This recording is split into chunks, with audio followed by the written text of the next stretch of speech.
हम अभी मौजूद हैं दरभंगा के चंदन पट्टी चौक पर। आज जिस तरह से आज चंदन पट्टी में यहाँ के सड़कों पर हजारों मुसलमान उतरा हुआ, हाथ में मोमबत्ती है और एक हाथ में मोमबत्ती है, दूसरे हाथ में खामनेई जी की तस्वीर है। ईरान के सुप्रीमो खामनेई जी की जैसे ही शहादत की खबर आती है, अमेरिका और इजराइल के हमले में उनकी जैसे ही मौत की खबर आती है, उसके बाद पूरे हिंदुस्तान में लगभग सुबह से ही दिन भर तमाम वो मुसलमान सड़कों पर उतरकर अपने गम और गुस्से का इजहार कर रहे हैं। वैसे में किस तरह का गुस्सा है और किस बात को लेकर के भारत सरकार से अपील कर रहे हैं, और खामनेई जी के साथ जिस तरह की बातें सामने आई कि उनका कल से हवा थी कि उनका इंतकाल हो गया इजराइल हमले में, धीरे धीरे ये खबर पुष्टि होते होते आज जो है पूरी मीडिया में साफ हो गया कि उनका इंतकाल हो गया, उनकी शहादत हो गई। जो ईरान के सुप्रीमो थे, 86 साल की उम्र में आज उनकी शहादत हुई है। उसके बाद तमाम ये चंदन पट्टी के मुसलमान सड़कों पर हैं, चाहे वो सुन्नी समाज के हों या शिया समाज के हों, तमाम एक हिंदू समाज के हों, हर समाज के लोग एक साथ, हर तबके के लोग चंदन पट्टी चौक पर हैं। और हमारे साथ इमाम साहब मौजूद हैं, क्या कुछ कहते हैं अपने गम को लेकर के और इस हादसे को लेकर के, भारत सरकार से क्या मुतालबा है उनका, हम जानने की कोशिश करते हैं। सबसे पहले आपका क्या नाम है बताइए। मेरा नाम सैयद इब्राहिम हुसैन रिजवी है। मैं इमाम जमात मस्जिद कासमिया चंदन पट्टी हूँ। क्या है आज सड़कों पर हाथ में मोमबत्ती है, दूसरे हाथ में खामनेई जी की तस्वीर है, हजारों मुसलमान सड़कों पर है, क्या कैसे गम दिखा रहे हैं अपना? ये गम तो बहुत बड़ा गम है और ये आलम इस्लाम का नहीं, इंसानियत का गम है। ये इंसान नवाज इंसान था, हमेशा इंसानियत के लिए ही काम किया। उसने ये नहीं देखा ये कौन है, बल्कि ये देखा कि अल्लाह की मखलूक है, आदमी है, इसकी हिमायत होनी चाहिए। ये इतना बड़ा एहतजाज जो हम लोग ये कर रहे हैं, इतना बड़ा गम और गुस्सा है कि जब तक के नेतन्याहू, ट्रम्प और इनसे जो मुल्हक जितने भी अफराद हैं जो इसमें शरीक हैं, जब तक कि इनको सज़ा नहीं मिल जाती हम लोग खामोश नहीं रह सकते। किस अपनी खामोशी का इजहार खास करके भारत सरकार या मोदी जी से अपील करते, क्योंकि भारत और ईरान के रिश्ते मजबूत रहे, दोस्ताना रिश्ता रहा, भाई बहन का हमेशा से रहा है। हिंदुस्तान का रिश्ता ईरान से हमेशा से रहा है और इंशाल्लाह रहेगा, अगर हम रखना चाहें तो।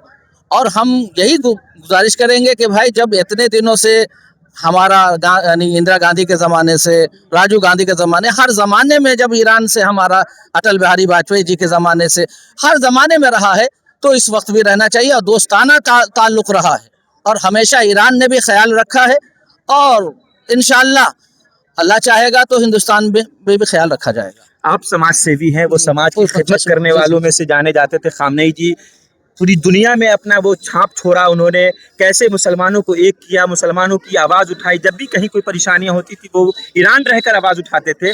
आप कैसे देखते हैं अपने गम को और क्या कहना चाहते हैं, खास करके भारत सरकार को क्या मैसेज देना चाहते हैं? भारत सरकार को तो मैं मैसेज ये देना चाहता हूँ कि आज से नहीं, जब से मेरा देश आज़ाद हुआ तब से जो है भारत के साथ कंधे से कंधे मिला के ईरान खड़ा है।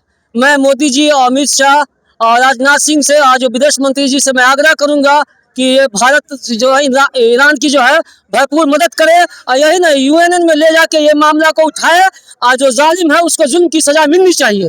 जब तक जुल्म की सज़ा नहीं मिलती है हम लोग खामोश नहीं बैठेंगे। हम लोग मजबूर हैं, लाचार हैं, लाठी डंडा गोली तो नहीं चला सकते। अपना हम लोग जो प्रोटेस्ट के माध्यम से गम का इजहार करेंगे।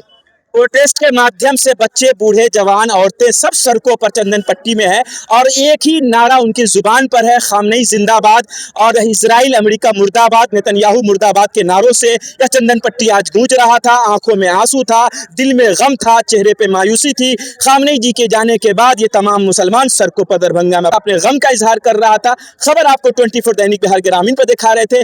बाकी लोगों ने क्या कुछ प्रतिक्रिया दी है आज चंदन पट्टी में खामनेई जी के जाने के बाद, उनके और भारत सरकार से क्या मुतालबा किया है, भारत सरकार से क्या अपील की है, वो तमाम चीजें वीडियो में आप आगे देखिए। खबर 24 दैनिक बिहार ग्रामीण पर देख लेते।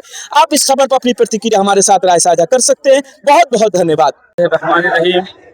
आज जिन बुजुर्ग शख्सियत के बारे में ये रैली निकाली गई है वो इंसानियत का अलमदार था, जालिम के मुकाबले में डट के खड़ा हुआ था, मजलूमों का हामी और मददगार था, मुस्तदअफीन की मदद करने वाला था। वो सिर्फ़ और सिर्फ यही कहता था कि देखो जो भी इस दुनिया में जुल्म कर रहा है हम उस जुल्म के मुकाबले में डट कर मुकाबला करेंगे। तो जहाँ भी जुल्म होता है वो उसके अलमदारी करने के लिए ये रहबरे इनकलाब जिनका नाम सैयद अली खामनेई था वो खड़े हुए थे। तो जुल्म के खिलाफ जो भी खड़ा रहेगा जालिम ताकत चाहेगी कि उसे निस्तो नाबूद कर दे। लिहाजा कल की तारीख में यही हुआ कि जुल्म के मुकाबले में डट के खड़े हुए थे, फिलिस्तीन की हिमायत कर रहे थे, आलम इस्लाम की हिमायत कर रहे थे। हत्ता कि हिंदुस्तान में भी कहीं जुल्म होता है तो रहबर मुअज़्ज़म बोलते थे कि नहीं, जुल्म नहीं होना चाहिए, बल्कि हमारी सरकार और हमारी उस सरकार के साथ पूरी दोस्ती थी ईरान की, और पूरे तौर हिंदुस्तान की रही है। तो इसने ये पैगाम दिया मरने वाले ने कि देखो, हम इमाम हुसैन अलैहिस्सलाम के रास्ते पे चल सकते हैं, सर तो कटा सकते हैं लेकिन सर झुका नहीं सकते। लिहाजा जालिम ने उन्हें निस्तो नाबूद करने की कोशिश की, लेकिन अल्लाह ने उन्हें सर बुलंद कर दिया है और वो हमेशा जिंदा व पाइंदा है।